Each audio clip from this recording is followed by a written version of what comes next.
Hello and welcome back to Assetto Corsa and another video on the Nordschleife challenge. Thank you very much for joining me in this particular video, and today I'm going to be taking out, as per request, the Lotus Elise SC. SC as in supercharged. So this Elise is a little bit more of a plucky version of the previous Elise, or the non-supercharged version. Naturally, I think it produces an additional 20 brake horsepower, something like that, through its supercharger. So it's a 1.8 litre inline 4, obviously supercharged, all going to the rear wheel. So this is a rear wheel drive car.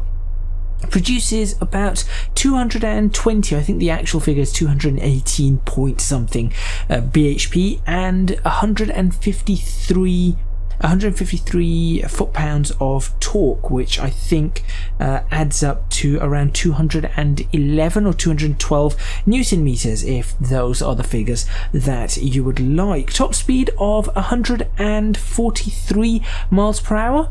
Although the gearing can of course go a lot further than that. Sorry, not 143, 148 miles per hour. That is the correct 143, I think, is the GT86, which I'm assuming this is going to be challenging. And it does have interesting wheels once again, smaller front wheels than rear wheels. No idea why car manufacturers do this, but it is only a difference of 1 inch, so it is not bad. 16-inch wheels on the front, 17s on the rear, so you have 195 50R16 tyres on the front and 225 45 R17 tyres on the rear, which means that obviously with the rear wheel drive you need that particular rear grip. What is this car going to be able to do? That is the question. I'm not sure, because I do not think I have ever driven this car in Assetto Corsa. I'm expecting it to drive a little bit like the GT86, perhaps a little bit like the MX-5, but obviously faster, as we saw with the MX-5. And what I'll do is I'll bring up the current times on screen now so that you can see exactly where we're looking. So we've got the GT86. There's a massive gap between the GT86 and the Mazda MX-5. I would not be surprised if this thing slotted into that, but to be completely honest, with the power that it's got, I am expecting it to be faster than the 86, and it being rear wheel drive and the way it's configured and laid out, it's a small car, rather lightweight. Yeah, I think this is less than a ton, 930 kilos. I think that this could potentially be around the Audi S1 territory, the BMW M3 Audi S1 territory, but there is only one way to find out. So as usual, I'll be doing a couple of Patreon practice laps available on Patreon. If you want to support me there, do check out the link in the description box. And then what you will see next is, after my practice laps, some proper actual laps. Before I get started, just one comment. The tyres on this car, I know I'm not supposed to be reviewing it as an Assetto Corsa model or anything, but the tyres on this car look absolutely fantastic. Those are the most real tyres, or realistic looking tyres, I have ever seen. Anyway, let's get started.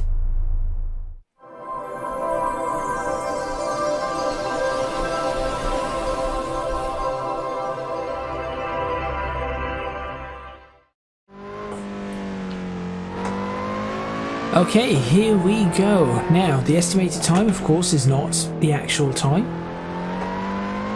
No traction control, no ABS, and street tyres. That's the rules of the competition, so you're going to see a lot of places where I have locked up. What I am going to say about this car is that already I can feel that it's a really, really nice car. I am still getting used to it, and there are a few odd little quirks about this car that I felt that I wish that it did not particularly have, but so far it's a really, really nice car. It really, really is. So already I can say that Lotus have done a fantastic job with this particular Elise. I'm surprised I have never ever driven this car in Assetto Corsa. I would have thought I would have, but I have never ever done it. So there you go. Let's find out what kind of lap time I can get. I said it would be around the S1, Audi S1, but I thought about this the moment I started the Patreon recording, And I was thinking about what I said, and I thought, hang on a minute. How is this going to be near the S1 when it's so much lighter than an S1 with similar amounts of power? Surely this car is going to be more so near the Macan, the 8 minutes 30. But I'll be honest, I really do not know where this car is going to go, because it's an interesting car to drive, and one of the downsides to this car is that the brakes just are not, I say the brakes are not good enough. I'm going to assume that it's because it has 195s on the front that it just cannot bite the ground under hard braking, under heavy braking. So there is a downside there to this car. That's not to say that the car is bad at all. That's just one of its very few downsides. In terms of agility, in terms of throttle, in terms of how it drives, it is really, really nice. I can't believe I missed a gear there. It's very rare for me to miss a gear. It is really, really nice in how it drives. Everything about the car feels very, very poised, very direct. And I do like that with a car like this. It's not too grippy, so the tyres are not too wide in my opinion. They're not too wide in my opinion, but they're not too bad either. They're not too narrow. Although, having said that, perhaps 205s would be better on the front than the 195s that are fitted as standard that we have on here. Just a slight additional amount of grip might be useful. That being said, obviously the ABS is, I do not have ABS, so there could be a whole bunch of things that, you know, the ABS will work out for you, and you're not going to have that kind of problem. I could just probably put my foot down all the way. So the problem I have here is that this car is the kind of car that feels like you need to pump the brakes, and it's something I cannot do if I cannot feel that immediate response in my foot, which obviously on my racing rig, on my sim, I cannot. I have an old Logitech G27. Yes, whilst I've upgraded the springs in the car, upgrading the springs does not mean I'm suddenly going to be able to feel the ABS kicking in. It's not the kind of thing that just an upgrading a spring will do. I'd have to build in a potentiometer and get some, you know, something out through a USB and read that information and convert that locking up information from Assetto Corsa into a potentiometer movement, perhaps a vibration motor or something in there that would adjust, and that would adjust how I can feel what's going through the brake. So that kind of thing is obviously not available, which is why I think that with the ABS on, it's a little bit, it's not quite as good on the brakes as I would like it to be. That's for sure. But that being said, aside from on that front, the car to drive is really quite nice. I have noticed a couple of things. For example, the car has been, and you can see how many times I lock up here, the car feels quite a lot like the Exige, and the Exige I think the Exige is just a more sportier version of an Elise, if I'm completely honest. I've definitely seen Exiges before that looked exactly like an Elise, so there is that. But this car is really quite nice. There is some understeer to the car on throttle.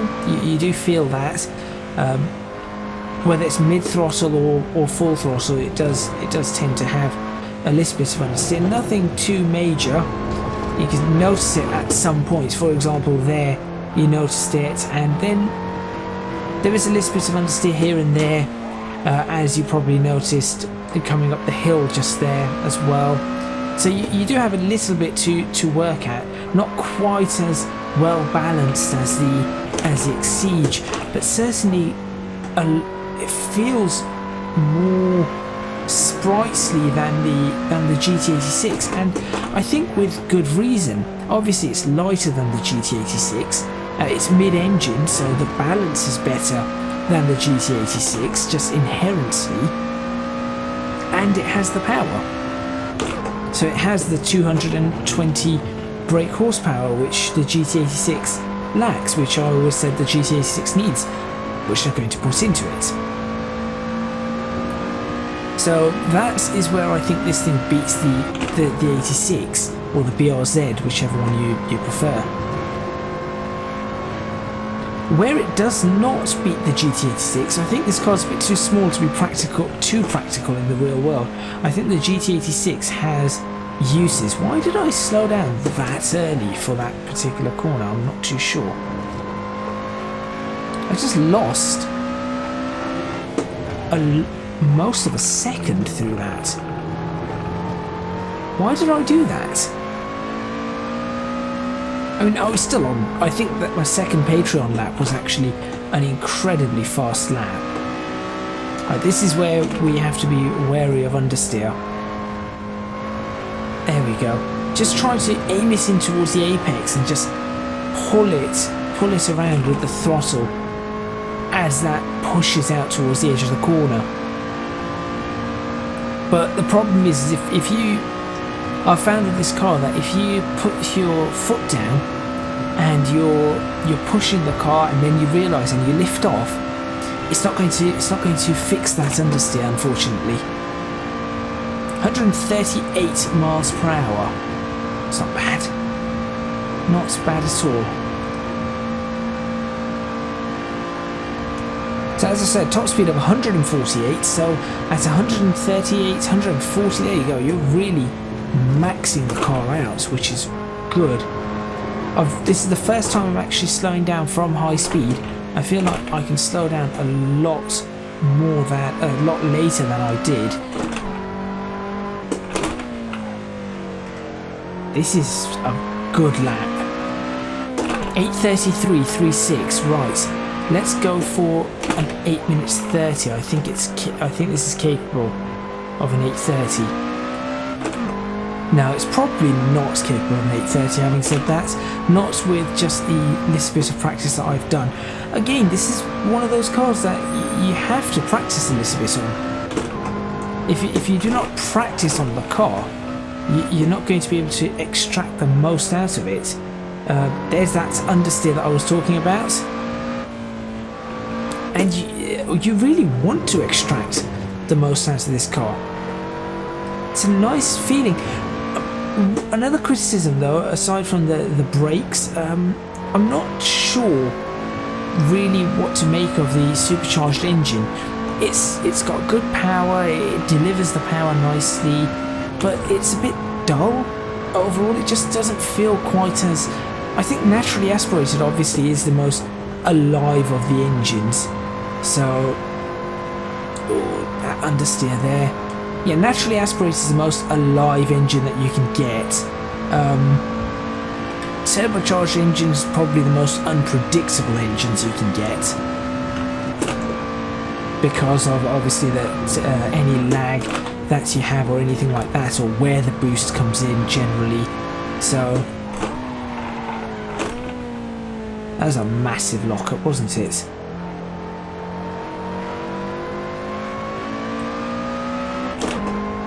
Just trying my best to get a couple seconds on this car. If I can do that, this will be fantastic. But yes, the engine is one of them, I think, and the other one is the brakes. Aside from those two, this car is really quite lovely to drive. As I said, I think it's probably, due to its size, it's not quite as practical in the real world as you would want from another car. But if you want a nice sports car, little bits of space, good for just driving around on a country road, this is really nice. Now, looking at this car, I wouldn't mind this over a GT86.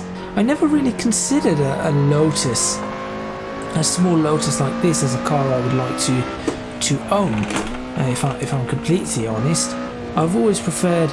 But if I was to ever say a Lotus, I've always preferred something like the Esprit. The Esprit is quite a car that I really do like, especially sort of around the 1998 to 2000. I think the 2002 Esprit was one of the nicest Esprits, and I remember in Gran Turismo I used to have one of them in blue, a bright blue, like sky blue. It's absolutely fantastic. I love the look of that car. The styling was great, the rear lights, the front lights, the aggressive nature of the car, and the fact that it was a car that was still really sporty. So that's the Lotus I would normally go for. I never ever used to look at the Elise. I think the Elise came out in 1997. The Elise came out 97, 98, somewhere around that time. I think that's around the Elise era. I just never looked at this car. I just found the car looked daft. In my opinion, the car just looked daft. It was small with these weird lights, and they showed it. I remember they showed it off in this yellow color, like not even daffodil yellow, more like primrose yellow or something like that. And that color, which was it was yellow but pale, like a pastel color. You don't want a pastel color for any of these, and it was that color, and they showed it as a convertible, and I just looked at that and thought, my word, what on earth is that? And so yeah, that was not a car at all that I was interested in back then. But now, having driven this particular version of it, maybe not. Maybe there is an opportunity for it. And I know that somebody not too far from where I live, somebody used to own an Exige.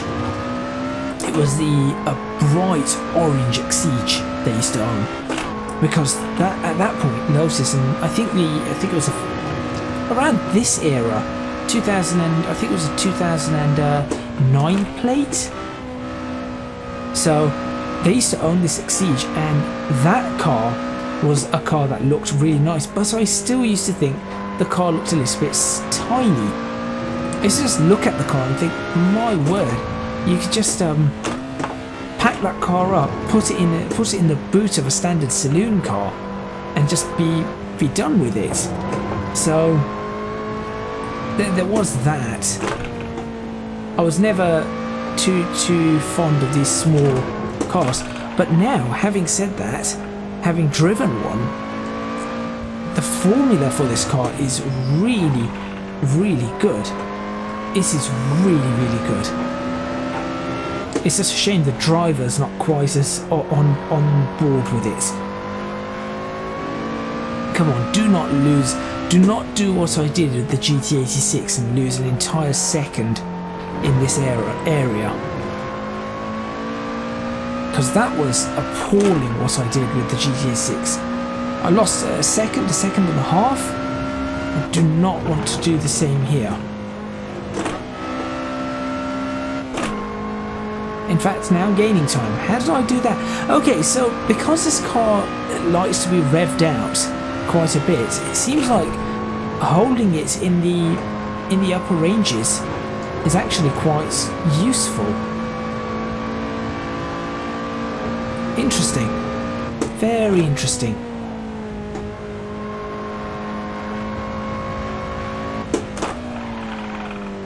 No, don't do that. Ooh, that was close. So again, one of the downsides of the braking without ABS and traction control to just help you modulate all of that, that's where my own struggle comes in. But overall this car is really nice, and I think we're going to see a really good lap time with this car. Can I get it under 8 minutes 30? That is the big question. That's 1 second I've got to gain on this one straight. Can I gain 1 second on one straight?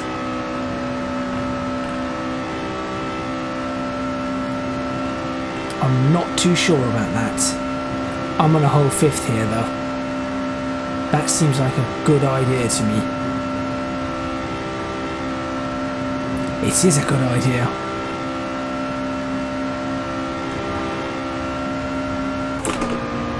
Now go 6th.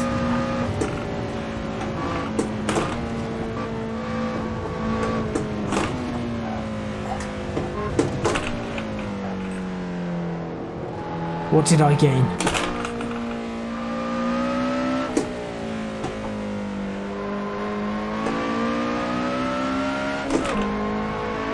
Yes! 8:29.64, and you know what?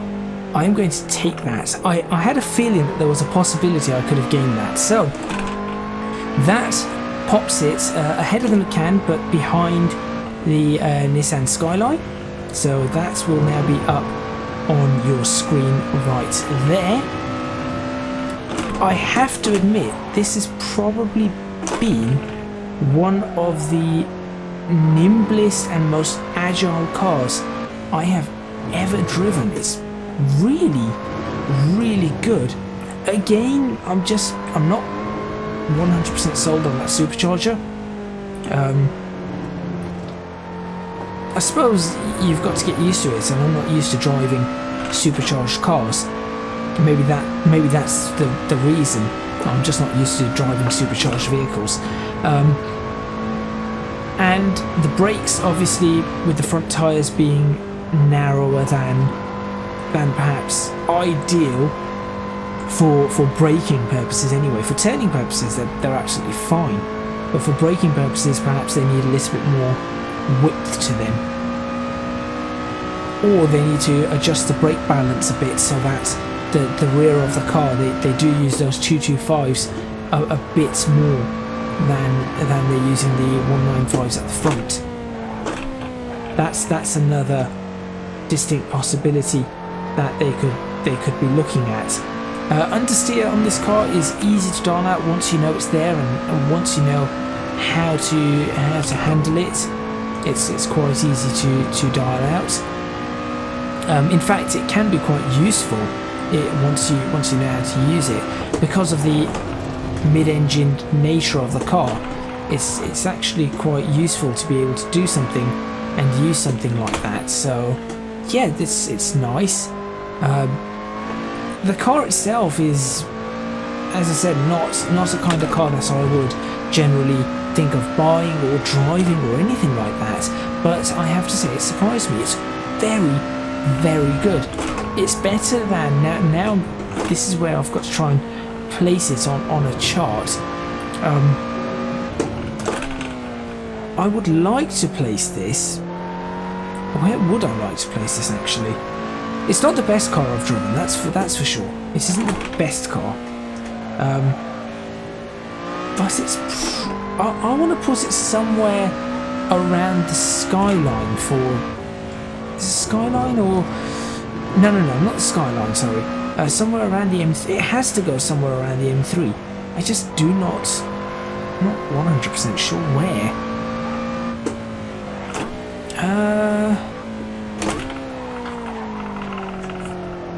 I think with the understeer and the braking, it goes below the M3, but where below the M3 I'm not. This is where I'm having to debate it. I actually need to pull up the charts for myself, which is something I forgot to do. So let's go and grab that whilst I'm driving. Dangerous. Do not do this in real life. Obviously, you can't do this in real. Well, you can, and that would be stupid. But let's see.